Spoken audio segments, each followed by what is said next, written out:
Hello, we are team number 4. We are conformos Sofía Callejas Guarnero, Sofía Gándara Tamés, Jesús Emiliano Ledesma Medrano, Aranza Romina Rodríguez Rivas, and Aaron Rojas Mendez, and we are going to talk about the surface and coefficient of friction. First, the theoretical framework.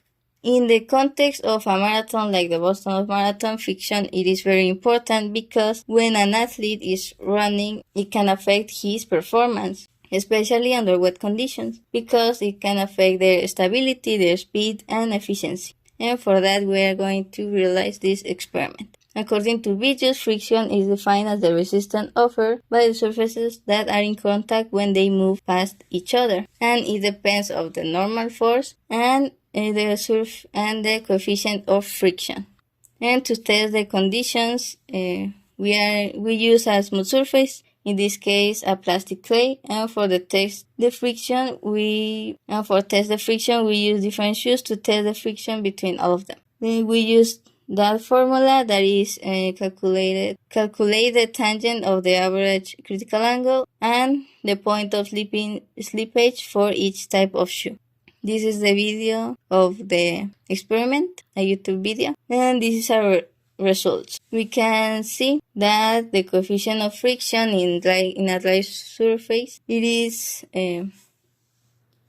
greater than in the wet surface, and also the angle is greater than in the wet surface. And we can see that the boots are the ones that have more coefficient of friction in a dry surface, and that the Crocs have the less coefficient of friction in a dry surface. And also we can observe that the coefficient of friction in a wet surface is the same in Crocs and in running shoes. And this is the graphic of the results.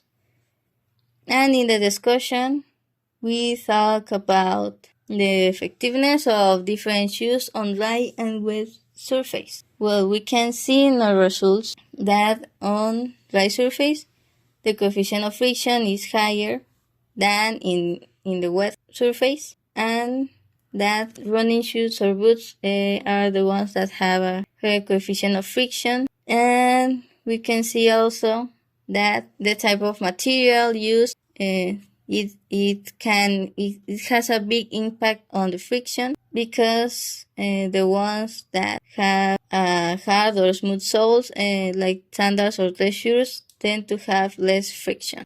And in different type of scenarios, we can use a shoe with a higher coefficient of or a lower coefficient of friction. We can use a shoes with a higher coefficient of friction, like when you need good grip and stability, like for running or hiking or working on a slippery surface, and a lower coefficient of friction, you can use that type of shoe like in activities like skiing, skating, or certain sliding. And the weight doesn't affect the coefficient of friction because it depends on the material and surface. And in conclusion, we can say that the type of shoes we use were formal shoes, Crocs, running shoes, and boots. And we observe that the boots are the ones that have more friction, and that the ones that have less friction are the Crocs because of the material of which their soles are made.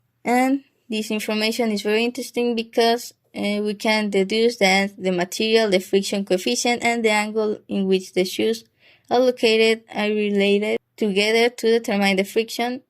And it is also important to take into account that the type of surface and the humidity of the surface. And this information is valuable and is something to consider when performing all daily activities, as it allows you to know which shoes to choose and why. And as a reflection, we can say that this experiment, we observe that the importance of concepts such as friction, coefficient friction, critical angle, and knowing this data, the decisions we will make now will be much more conscious than before, since they affect the way we move quickly and the safety when we are walking or running.